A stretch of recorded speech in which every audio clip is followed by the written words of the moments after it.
This will be our introduction to integers.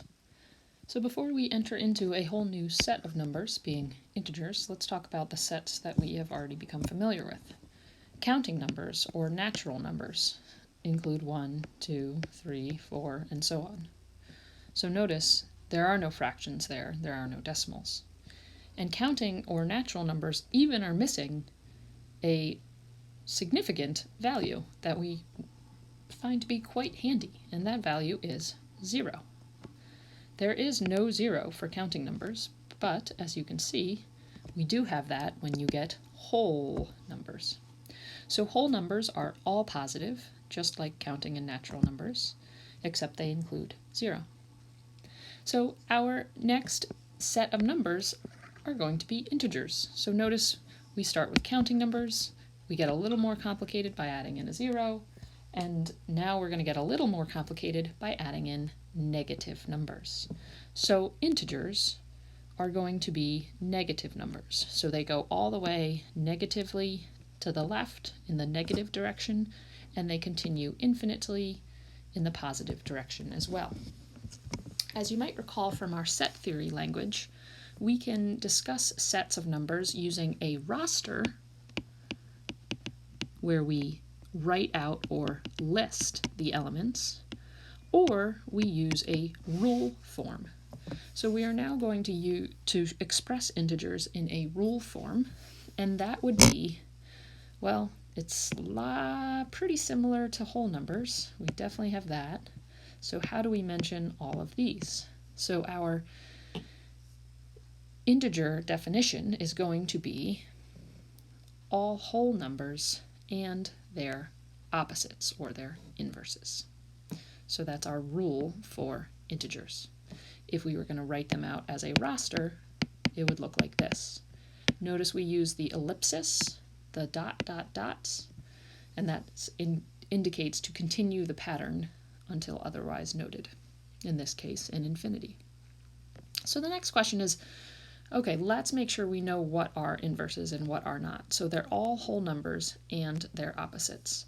So let's just zoom in on our first row here and think about which ones of these in here will we circle, which ones are actually integers.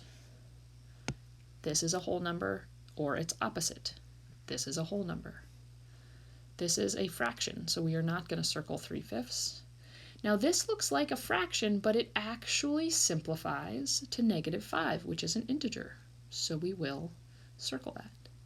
7% is really a fractional or decimal value. It's a part or partial value, so that is not a whole number, and it's not an opposite of a whole number, so 7% will not be circled. Now let's go to our next row.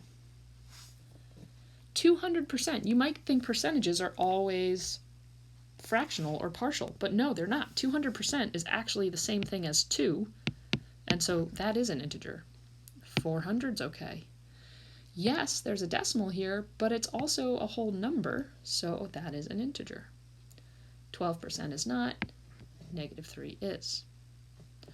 While we do have a fraction here, if I cancel, I would get 2, so this does end up being an integer value. Think about which of the remaining 4 values will be integers. Yes, -2/2 is equal to -1. That's an integer. This is also equivalent to -1, so that is an integer. This is equivalent to -3, so that is an integer. This is not, because it is a -0.5. That actually falls under a category called rational numbers. And then finally in the bottom row, the square root of 49 is equal to 7, so that is an integer. The square root of 8, that is not a perfect square, so I cannot take the square root of 8 and get a whole number or its opposite, so I will not be circling the square root of 8. Now the cube root of -64, I need something times itself to give me -64. So if I do -4 times -4 times -4, I will get -64. So this is actually equivalent to a -4, so yes, that's an integer. Integer, integer. Now the next step we'll be talking about whether certain values are greater or less than other values. And one way that we can talk about that is using altitude or height. So if something is, 180 feet above sea level versus 40 feet below sea level, you might consider the 40 feet below sea level to be negative 40, whereas 180 feet above sea level, like where the birds are flying, that's going to be 180. That's going to be positive. So if you had to compare the values of negative 3, negative 7, negative 1, and negative 18, you'd want to say, well, the least is going to be sort of the deepest or the coldest. And the greatest number is going to be the one closest to the surface or highest. So which one of these is closest to the surface? So negative 1 would just be a foot below the surface, so that's going to be the greatest. The next one is going to be negative 3. The next one's going to be negative 7. And my deepest and darkest is going to be negative 18, so that is my least. You can also think of a number line, and you can think of the least is going to be the furthest one to the left. So negative 18 will be over here, then we have negative 7, then we have negative 3 here, then we have a negative 1. So think about the deepest, the darkest, the coldest, the farthest left. That will be the least.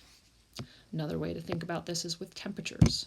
So if you had to arrange 100 degrees, 20 degrees, negative 20 degrees, 0 degrees, and negative 10 degrees from least or coldest to greatest, you could think of greatest as the warmest or the furthest right on the number line.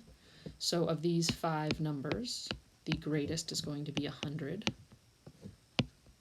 Then we're going to have 20. Now let's look at the least. So which is going to be the coldest? Negative 20 will be the coldest. The next coldest is going to be negative 10, and then I'll have 0. And so another way, if I gave you questions and asked you to fill in the greater than or less than values,